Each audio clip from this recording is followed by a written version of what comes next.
बाद में धीरे धीरे पूरे वर्ल्ड में ही डेमोक्रेटिक सिस्टम स्टार्ट हुआ। ठीक है, तो डेमोक्रेटिक सिस्टम में क्या होता है, हम जो अपने रिप्रेजेंटेटिव्स चूज करते हैं वो किस सिस्टम के जरिए करते हैं, इलेक्शन के जरिए, है ना। तो इलेक्टोरल सिस्टम के द्वारा अपने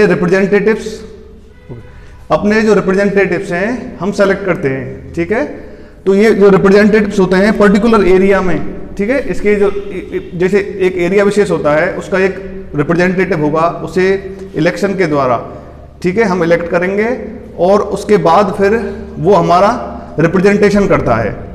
ठीक है, तो इलेक्टोरल जो सिस्टम है वो उसमें सबसे पहले जैसे आप देखो राजस्थान में कितनी 200 कॉन्स्टिट्यूएंसी है ना, 200 विधानसभा क्षेत्र हैं।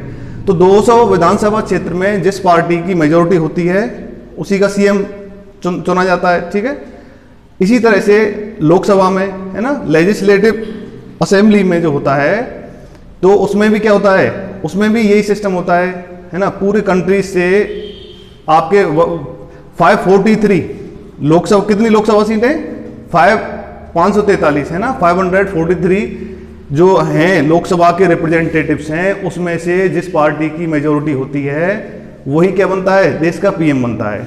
ठीक है ना। तो अब इस इलेक्टोरल पॉलिटिक्स को आपने पढ़ा होगा पूरा। अब इसके क्वेश्चन आंसर देखते हैं हम, है ना।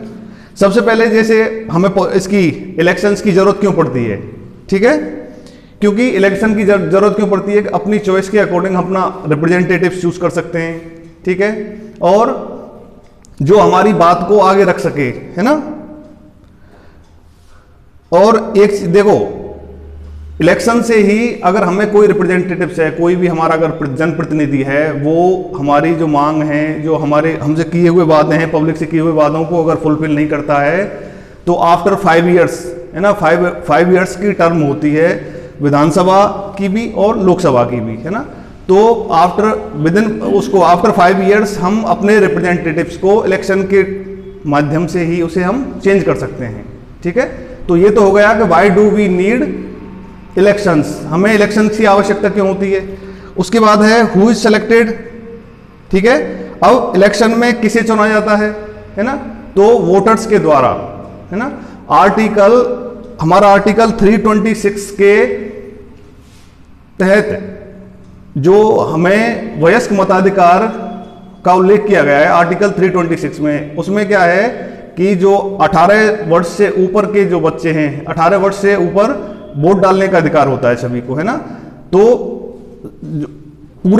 हमारे पूरे कंट्री में, है ना, जो 18 वर्ष से अधिक आयु के जो लोग हैं वो सभी वोट डालने का उनको अधिकार होता है और वो अपने रिप्रेजेंटेटिव चुन सकते हैं। और इसी तरह से हम अपनी गवर्नमेंट को फॉर्म करते हैं जो कि बड़े बड़े डिसीजंस लेती है।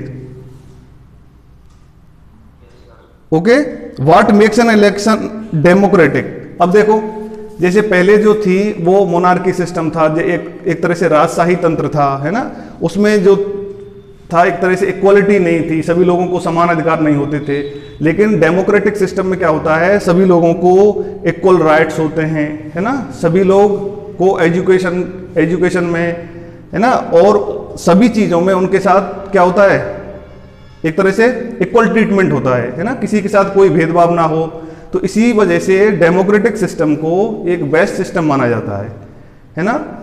तो सबसे बड़ी चीज जो है, अब देखिए, अब हम कहते हैं जैसे पॉलिटिकल कंपटीशन है, पॉलिटिक्स में कंपटीशन होना चाहिए।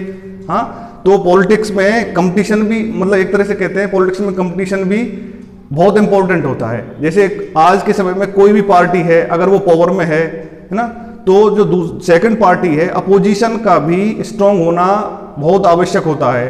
अगर जो अपोजिशन पार्टी है वो स्ट्रांग नहीं है तो जो पावर में जो पार्टी है ना, जिसकी गवर्नमेंट है, तो वो डोमिनेंट हो जाएगी।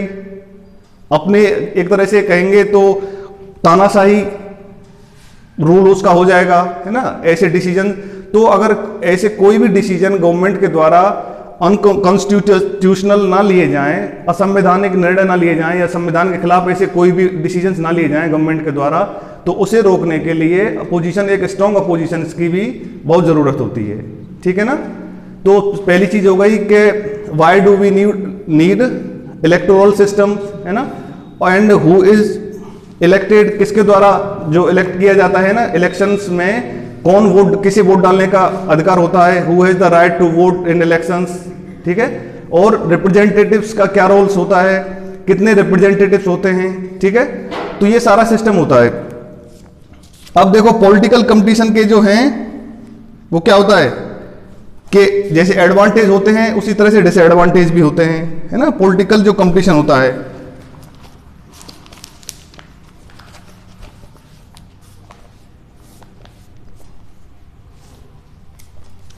अब देखो इसको, ये आपने पढ़ लिया है तो मैं इसके पहले क्वेश्चन आंसर ही बता देता हूं आपको सबसे पहले, ठीक है। इस क्वेश्चन जो इसके क्वेश्चन आंसर हैं चैप्टर 3 के, आपको पीडीएफ के जरिए आपके नंबर पे सेंड कर दिए जाएंगे, ठीक है ना। अब देखो सबसे पहले क्या होता है, अब इसका सिस्टम क्या होता है, इलेक्टोरल सिस्टम में भी हमारा क्या, एक जैसे इंडिपेंडेंट इलेक्शन कमीशन होता है ना, चुनाव आयोग के द्वारा जो एक तरह से ऑटोनोमस बॉडी होती है, उस पर गवर्नमेंट का कोई भी, जैसे गवर्नमेंट का एक तरह से कह सकते हैं ना, गवर्नमेंट का इंटरफियर नहीं होता है उसमें।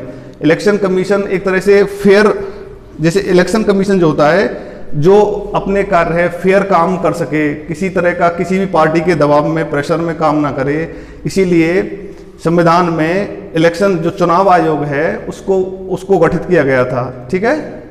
तो इलेक्शन कमीशन ही आपके विधानसभा के चुनाव हो गए, लोकसभा के चुनाव हो गए, इन सारे चुनाव को और जो हमारे लोकल जो इलेक्शंस होते हैं उनको भी इलेक्शन कमीशन के द्वारा ही कंडक्ट कराया जाता है, ठीक है।